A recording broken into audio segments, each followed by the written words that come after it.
G'day everybody, my name is Elliot Waters and you're listening to the Dysregulated Podcast. As always, thank you for tuning in.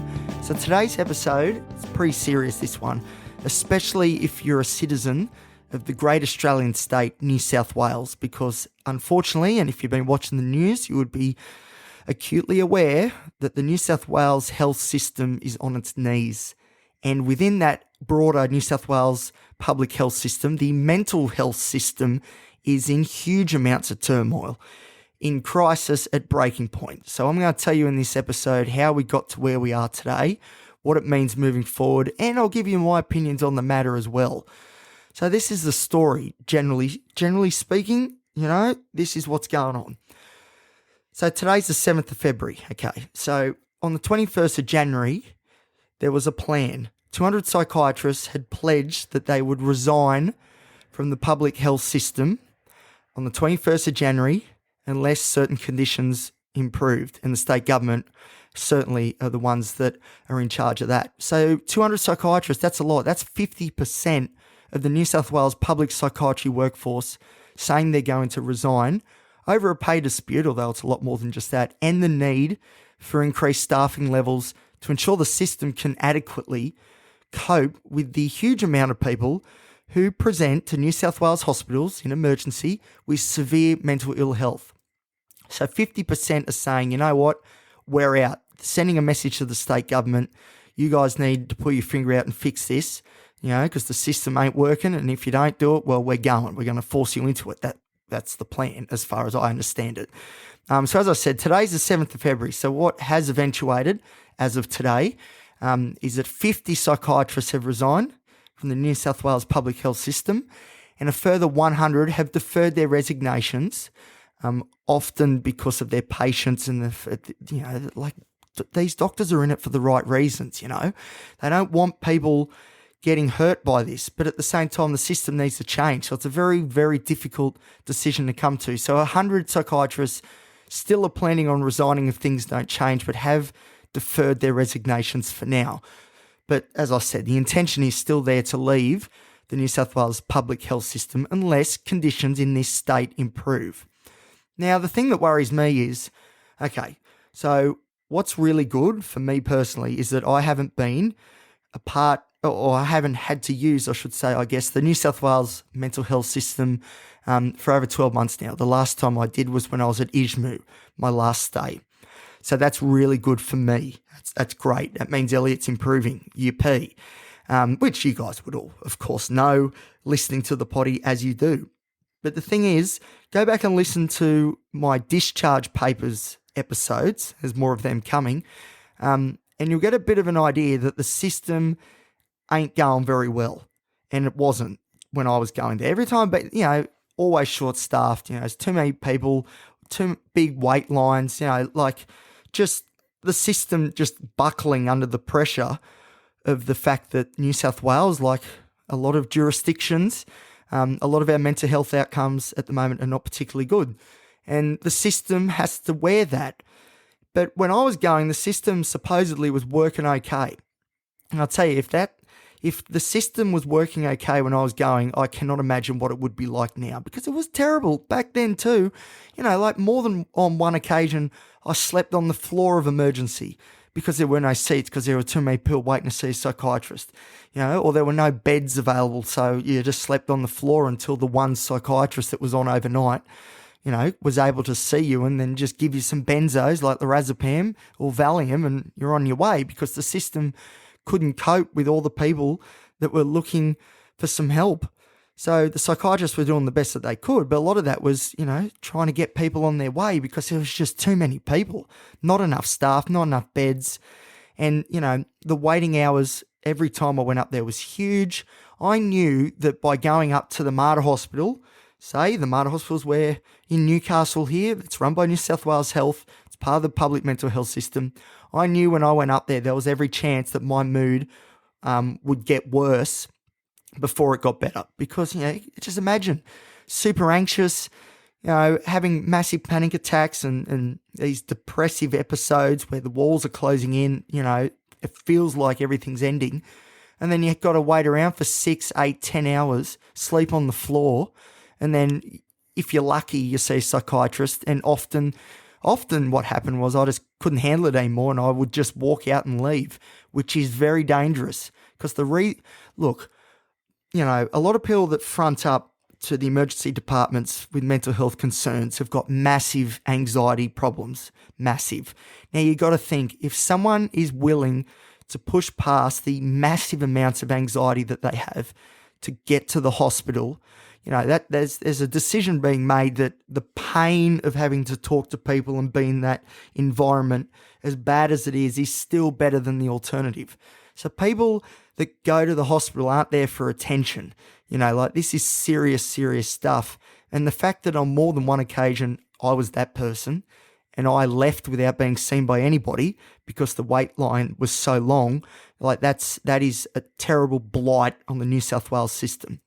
And it's not the psychiatrist's fault, it's the system's fault, which really is the government's fault because they're not putting the funding in, they're not getting the psychiatrists in there, and the system's limping along. But you've got to remember, this is when things were going better. Things are a lot worse now. So back then, for quite a while now, a third of the positions in New South Wales for psychiatrists in the public system haven't been filled. So 2/3 have been filled, but there's been a third where there's just, empty positions, jobs, because the government can't fill the jobs with psychiatrists. And the reason for that is because the conditions in New South Wales is so far behind the rest of the country, which I'll get into a little bit more detail shortly. But even when things were going okay, a third of the workforce wasn't there. And I was experiencing, like I said, these things like sleeping on the floor and massive hours of waiting. And, a lot of those hours would be spent with, some pretty dangerous individuals. And when I say dangerous, I'm not putting blame on them, but, you're with people who are going through psychotic episodes, drug withdrawals, people with schizophrenia or bipolar, me being one of them, even people with BPD, but, a lot of people who are on the edge, and it's a very high stress, high strung environment because everyone, you look around and it's like, yep, you guys are all suffering as well. And there can be a little bit of comfort taken out of that in a way. Of course, you don't want people to feel terrible, but at the same time, it's nice to know you're not alone. But the fact is, there's a lot of people that are ready to blow. And often I was that person too. And you would be waiting for hours, getting more and more frustrated with the same people, not frustrated at them, but at the situation. You can just tell everyone, feet are tapping, people are like, tapping walls and shaking their legs, and people are walking around constantly. And, you can just feel the environment. Obviously it's not going to be a happy environment, but you can feel it get worse and worse, and everyone just get more and more on edge, and it could blow at any moment. And it's very dangerous. And it's quite scary, to be honest. If you're suffering from anxiety, well, you'll be suffering from anxiety sitting there waiting to see a psychiatrist, that's for sure, because it's pretty rough. It's pretty rough. But, that's just what you got to deal with because the system couldn't handle it. And if it couldn't handle it back then, as I said, when things were theoretically going a lot better, I can only imagine how bad things are right now. But, my experience, as I said, I think listening to the discharge papers, you'll hear, of how the system has failed me on many occasions. And quite often I knew going up to hospital, my mood would actually get worse before potentially getting better. Because, there are a lot of times I wanted to be admitted onto the ward and I couldn't get in because there were no beds available. And the reason I wanted to be admitted was because I was worried about my own safety and that I might do something to myself. That's, what I'm insinuating, a lot of suicidal ideation, a lot of that sort of stuff. So I would have been much more comfortable if I could have a couple of nights in the ward until I got back on my feet and those thoughts were extinguished, and confidently so, and I could move forward without thinking those things. But often I would leave without seeing anybody, and that suicidal ideation is still swirling around. Thankfully, I would have maybe a script of, a benzodiazepine. When I say script, like a really short little script, like a 3-day supply of like lorazepam or Valium or something to knock the edge off. But we know that's not a fix. That's not a fix. And what a lot of us needed was to be admitted onto the ward and have all these psychiatrists floating around and doing a real in-depth sort of look at the situation that was going on in this person's life and then coming up with an action plan. But often that opportunity was not afforded to people because there weren't enough doctors to do it, or not enough mental health nurses, or not enough beds were open for people to get in. It's just the system was falling apart when I was going pretty regularly, for the last 10 years probably. Thankfully not this year, which is great. But like if that was better than what's going on now, I can only imagine how bad now must be. So anyway, the story is, the background is this. New South Wales psychiatrists are the lowest paid psychiatric doctors in Australia among the states and territories. So New South Wales is last. And as a proud New South Welshman, I don't like saying that, but we're coming dead last. And it's not just by a little bit. On average, psychiatrists in other states and territories are making 30% more than those in New South Wales.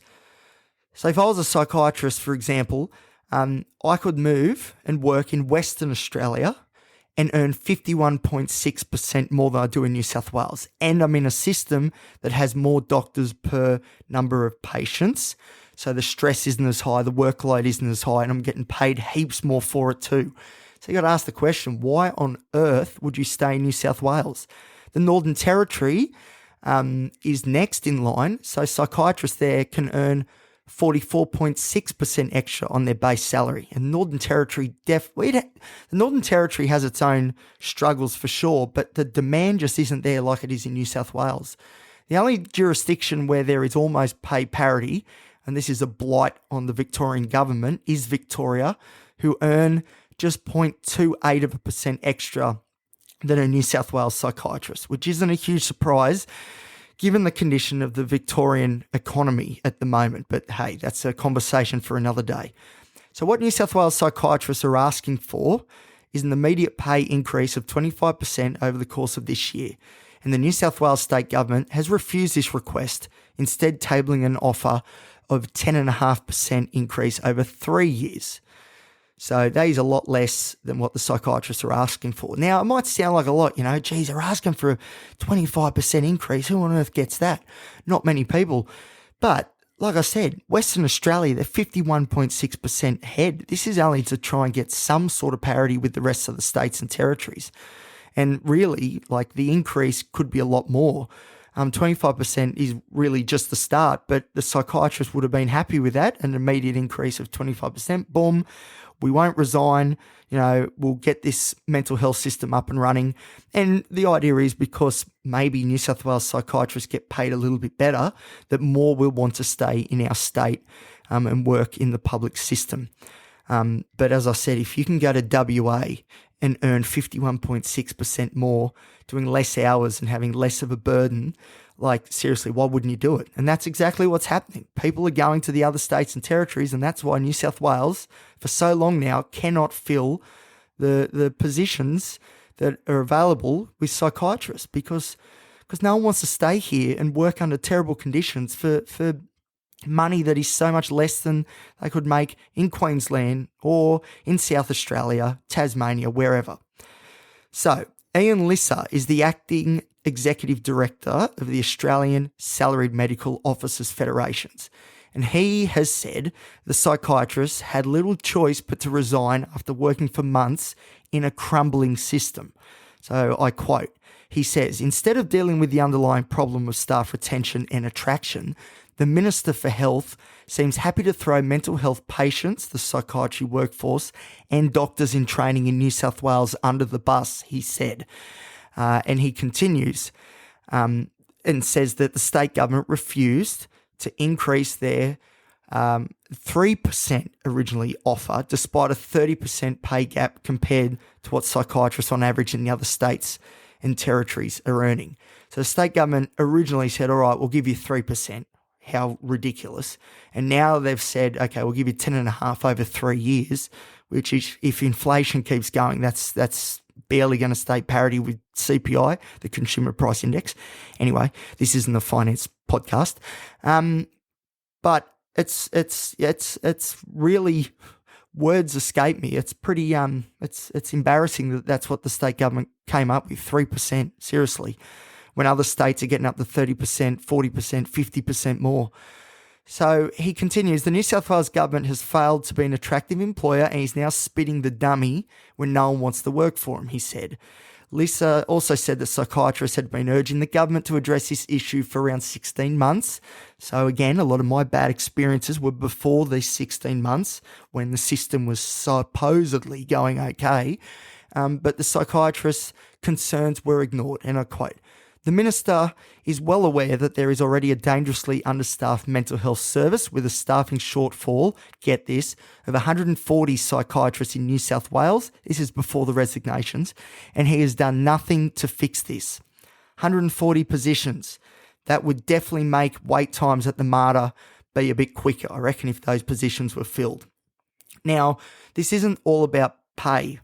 The big numbers, what's Western Australia, 51.6%, wow, that's so much money, but it's not all about the money per se, although pay is critical all the same, of course. They're not volunteers, and either they should be. Psychiatrists, a lot of years of training, deserve to be, the remuneration package needs to reflect the sacrifice that they make to be a psychiatrist in New South Wales. And I'll tell you what, there's a lot of sacrifices at the moment. So New South Wales Health, more broadly, has the capacity across the state to employ over 400 psychiatrists across the mental health system. But New South Wales is finding it difficult to fill these positions as other states and territories, as I said, can offer far better remuneration packages. So there are shortages of between 100 to 150 psychiatrists currently in New South Wales before the resignations, like I said. And I'll say it again, that's before the planned mass resignation that was planned for the 21st. This is before that. So there's already 150 short, another 200 are threatening to leave. This is bad stuff. So what this means is really more stories like mine. People, slipping through the gap, going up to these hospitals and not being looked after and getting worse, being turned away because there's no beds available when the individual really, really needs a bed and just to be cared for and be seen and heard. And that's not possible because there's just not enough beds, not enough doctors, not enough nurses, and it's a huge problem. Unfortunately, I have a story that definitely touches on that. But like I said, when I was going to the MARTA over the last couple of years, that's when things supposedly have been okay. So I can only imagine how bad it is now. So yes, more stories like mine. So can't see a doctor, inadequate treatments, and conditions that can worsen, and conditions of the waiting room, that is, that can worsen mental health episodes in real time. Lots of frustration. Man, I used to be frustrated sitting there just going, time's ticking by. I'm just like, come on, somebody please, someone see me. The frustration, the agitation, huge, the anger. And it's not just me. There's a lot of angry people in these waiting rooms, and not at individuals, just at the situation that they find themselves in. And I was the same. And then after the anger, what would then come for me, at least, I know for a lot of other people too, is that idea of the loss of hope, that maybe things won't get better because I'm at the place where things are meant to get better and they can't look at me. That's a real bad sign. And it's not just the patients who feel the effects of these shortages. So the mental health professionals in the New South Wales system have had to contend with unreasonable workloads, working outside their scope of practice, that's not good, dealing with burnout and stress. For those that remain, this situation will only get worse. Junior doctors will be asked to go above and beyond their competency, and patients, especially those who are presently suicidal and or present with a very complex mental health condition, will be at greater risk. So for me personally, just knowing these details makes me lose confidence in a mental health system that has never really provided me with much comfort. And that's when things weren't going as bad as they are now. So I know from my own experiences how hard it can be to get a doctor's assessment, how often I've been turned away when at risk and just walking home with 3 benzos in my pocket. And with 50% of the workforce walking off the job potentially, New South Wales is at a critical stage. And I can't see anything but a growing, already large crisis.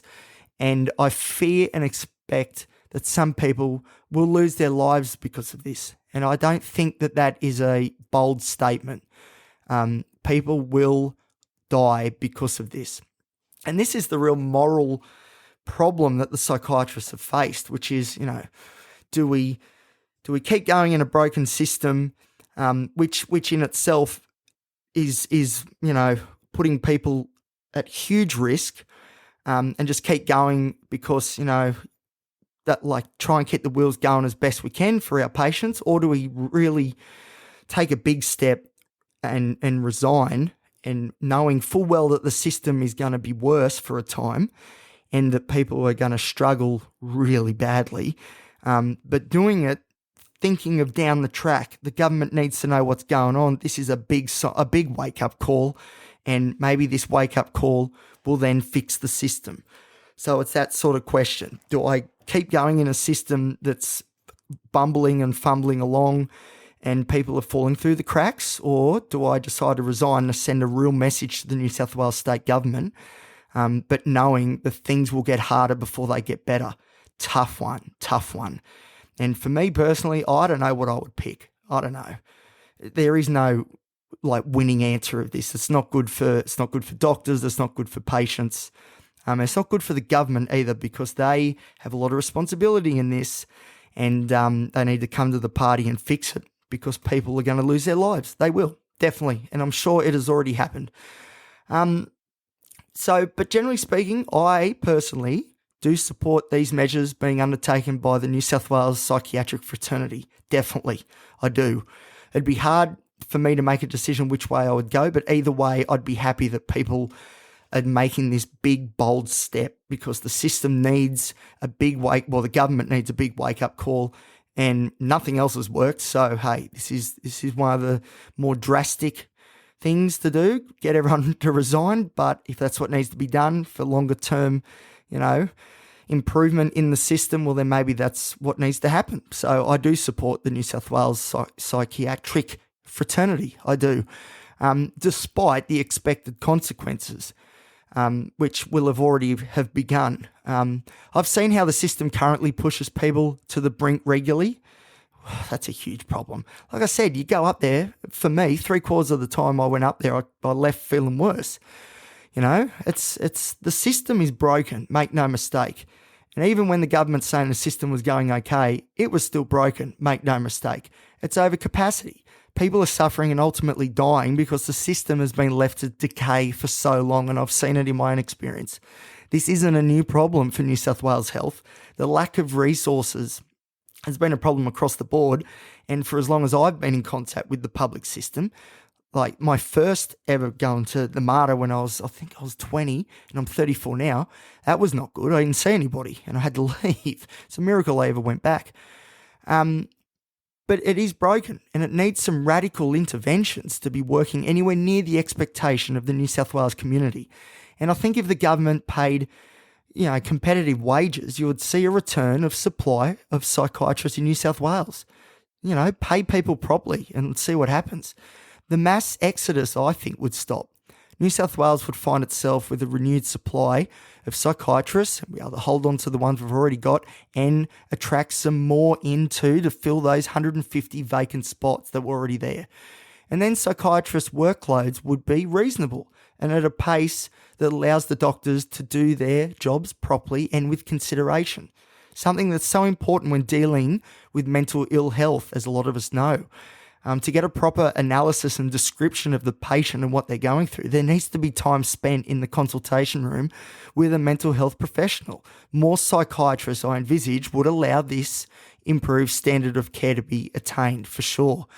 I think it's clear as day. I keep thinking of this one time I was up there and there was one psychiatrist on, there was 10 of us in this waiting room. one person was having stimulant psychosis because of methamphetamine, because he told me. There was a woman who was next to me who just wouldn't stop sobbing, and then I was super anxious and just like, my eyes were darting around the room, and I was just really dialed up. It wasn't good at all. But I if there were 3 or 4 psychiatrists on that night, things could have been different for so many of us. In the end, I got kicked out with some lorazepam, and I don't blame the doctors at all for that, but I do blame the system. So I think even that experience, is telling. If there were more psychiatrists, I think the standard of care would be better, and it would have been better for me in the past, and it certainly would be better for people at the moment, because the system is on its knees. So, and as I read this whole situation, I want to make this point clear, at least my views on the matter, for whatever that's worth. A big focus on this developing story has been about money. But from my experience of who I've spoken to and how I've assessed this massive development, just from what I've been reading and hearing, pay just seems to be the tool to me that needs addressing, that will underpin the improvement in the system. It's not about doctors wanting more cash per se. It's more of a case that doctors want more colleagues so they can share the burden amongst the team and provide, this is unbelievable, patients with positive mental health outcomes. So I don't believe this is a cash grab at all, but I think it is necessity that there is more cash being thrown at this. So to be honest, if I was a psychiatrist, I'd be pretty annoyed that those in Western Australia are making 50% more than me. Like, I would be. It would really, really annoy me. I'd probably be so angry, I'd just about move to WA. So, and I'm a very proud New South Welshman, but, what do? The system is forcing us to go, if I was a psychiatrist, forcing me to go. Because, we've all got bills to pay. And the situation in New South Wales is so bad that forget about the money. The workload is just way too much because there's just not enough people. So even if part of this, resignation fiasco is purely about money, I support that as well. You deserve to be paid for the job that you're doing. And the amazing New South Wales mental health professionals deserve it, because I've seen how great they are under some trying conditions.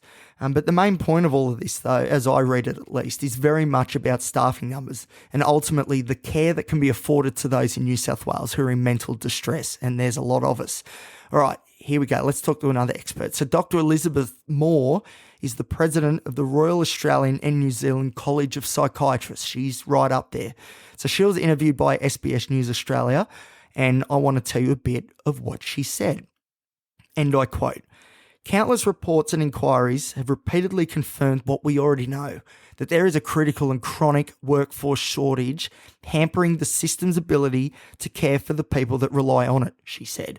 She continues, "For the system to work, it needs to be fully staffed, which it has not been because of a lack of a clear plan and investment to grow New South Wales mental health workforce," she says. "At its heart, the issue is about patient safety and care. The same conditions that lead to burnout among psychiatrists also result in poorer outcomes for the people they're trying to help." And that's right, this isn't good for the psychiatrist's mental health either. And, the psychiatrists are saying they're not able to perform at their best because they're just on the back foot. They're struggling big time. And they can't invest all their energy, or they are investing all their energy into their work, but there's not much energy left because they're just getting beaten down constantly. Every shift going in there, a night shift, you're the only one on. There's all these people who are depending on you, and the responsibility knowing that some people are in a really bad spot, sitting just on the other side of the door of the clinical room. Like, that's a lot of responsibility, especially if it's just you, because I don't know, I work at Bunnings, and it's good when I work with people because you can sort of share the load with each other, and have a talk about things, and it's just easier.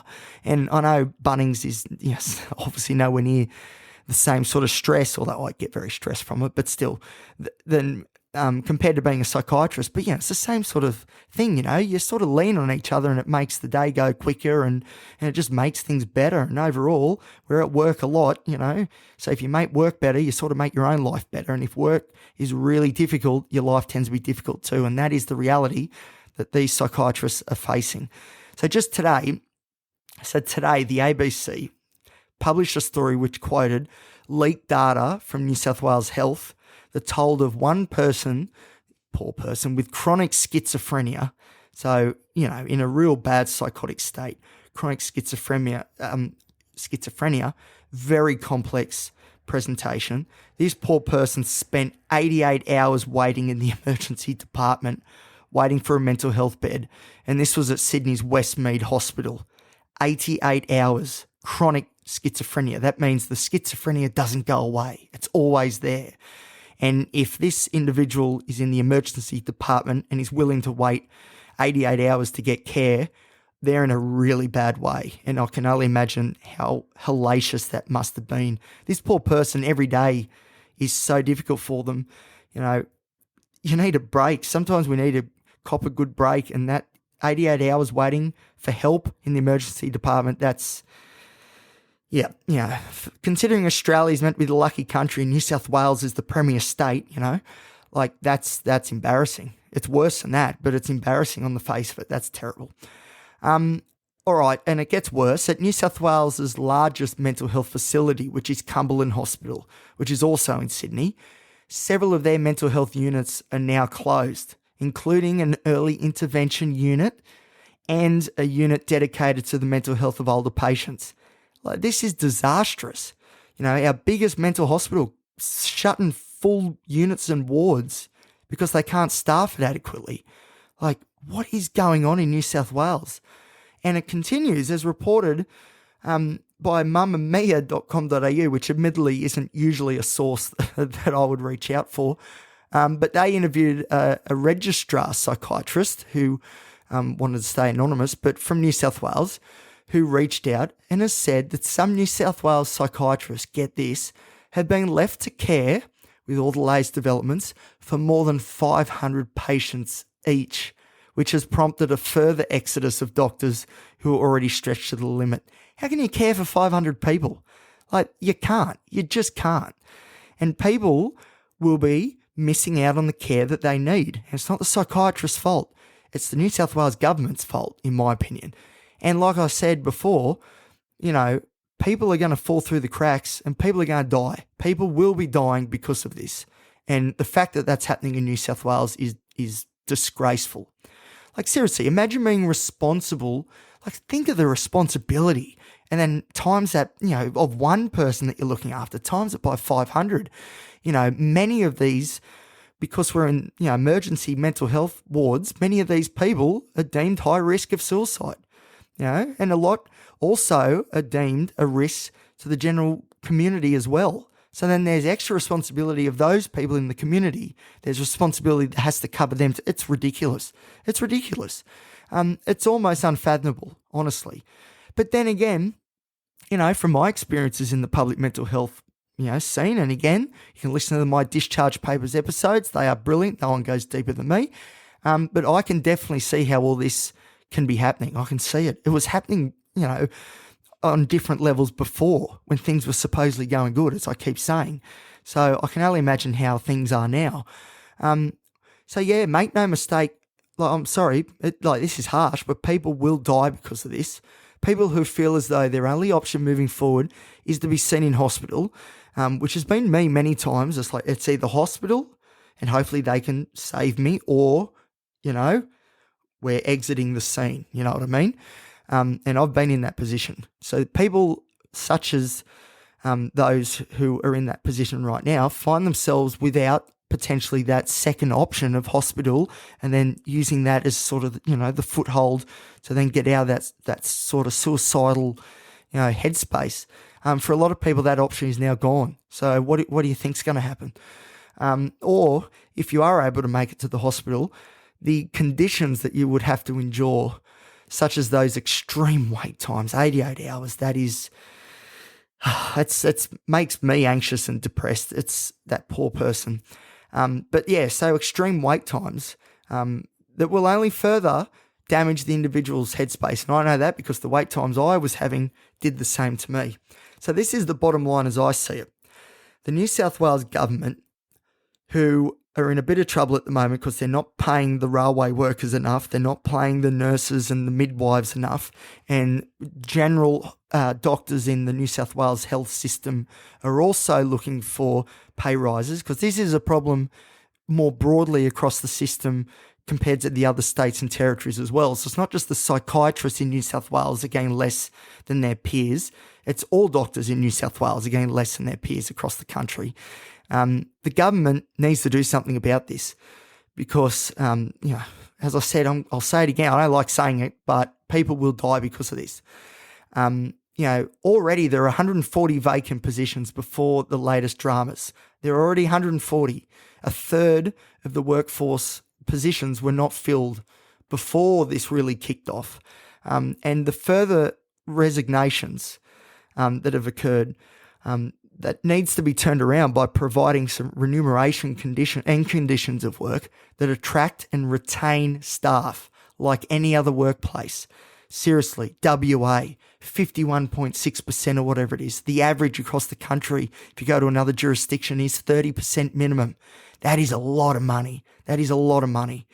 And, you've got to spend the money to retain the people to do the job. It's that simple. And the government needs to do it. New South Wales, we are the most populous state or territory in the Commonwealth of Australia.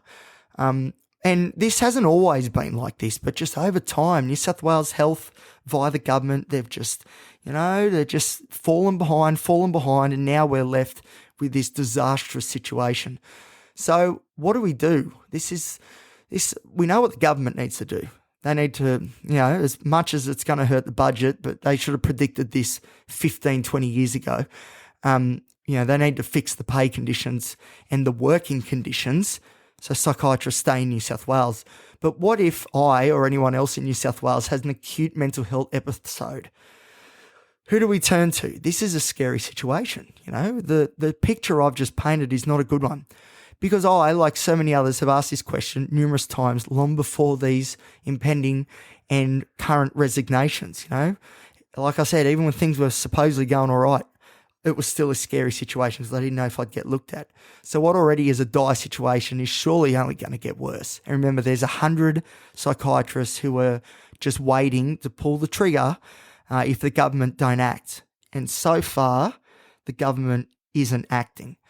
So there are still some options though, and I'll go through them now, and this is direct from New South Wales Health. So excuse the clicking of my keypad because I just need to find where this information is. Mental health.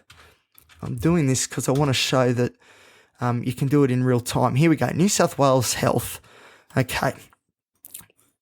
All right, now, get help now. All right, let's have a look. You'd think I'd be a little bit more prepared and would have already had this page up, which I thought this was going to take me straight to it, but it hasn't. Anyway, okay, all right, here we go.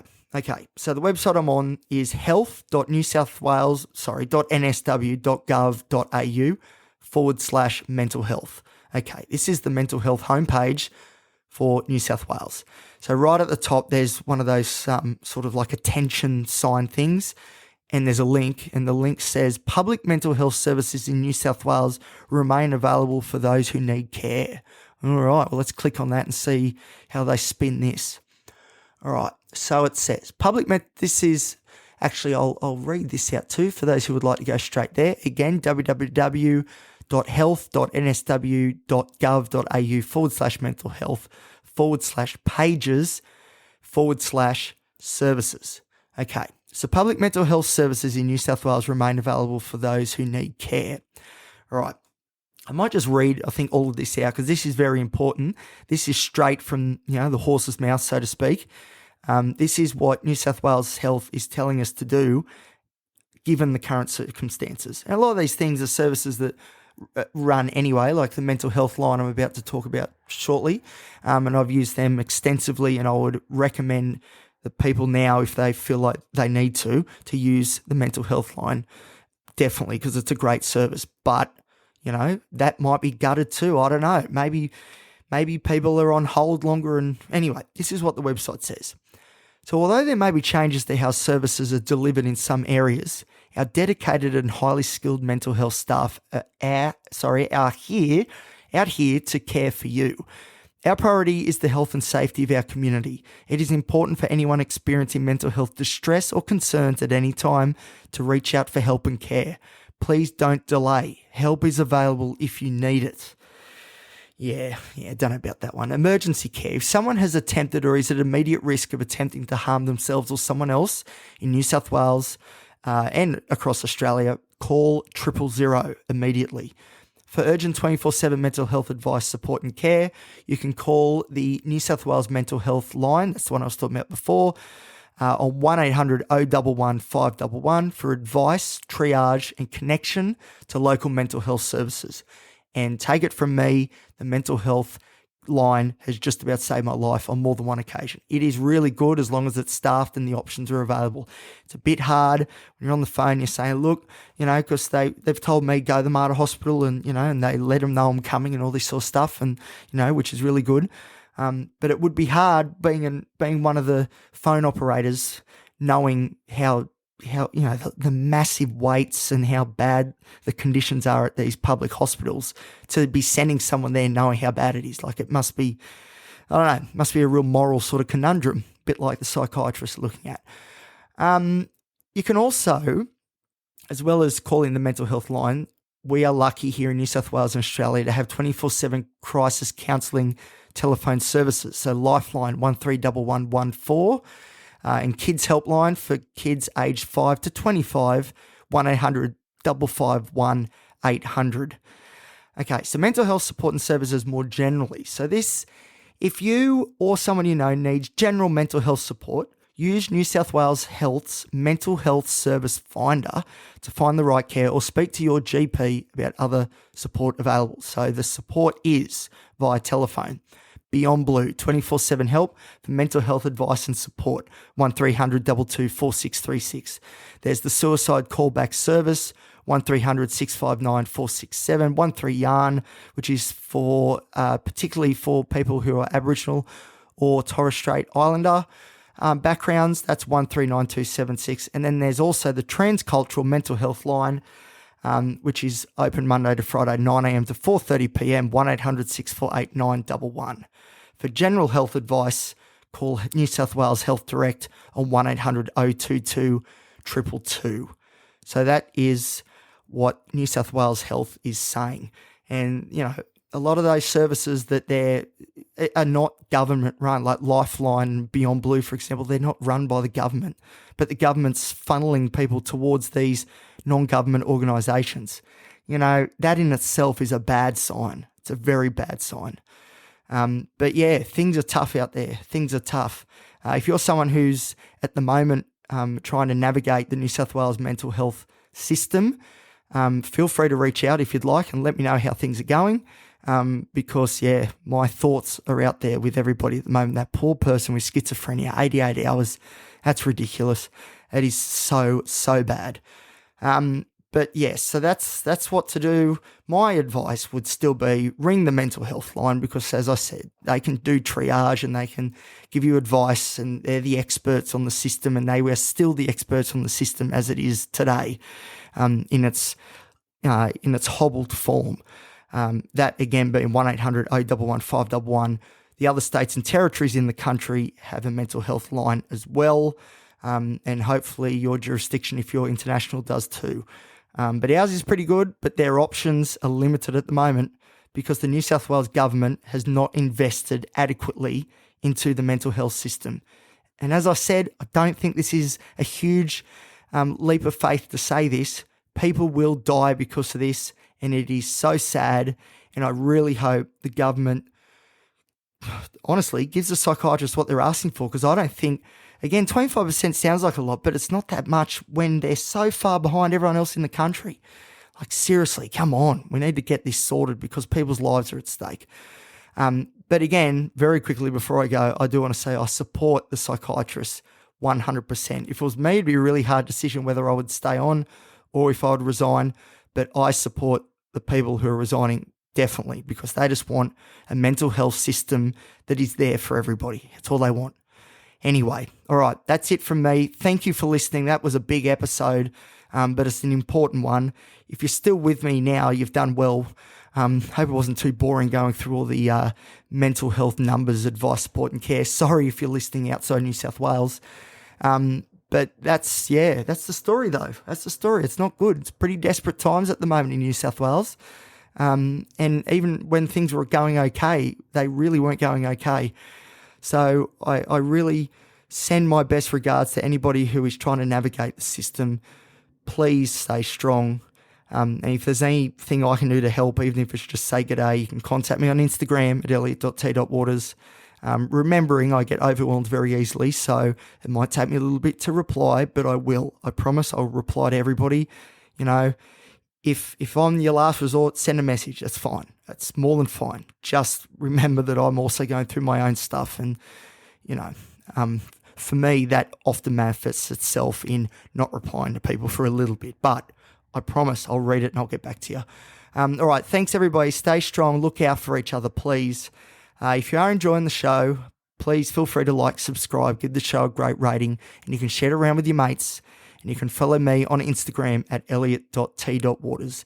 And if you're someone in New South Wales who's feeling very alone right now and feel like the systems aren't there to help, or you know someone who's feeling very alone, honestly, and I hope it doesn't sound like I'm just promoting the podcast, but a lot of people have said to me that, they feel like, they feel heard by listening to this show. Like, honestly, just, if they want to hear some stories, pass it on. I don't know. Or pass on my Instagram, whatever. All right. Thank you, everybody. Have a good one. And I'll see you next time here, hopefully for a bit better news. I'll see you here next time on the Dysregulated Podcast.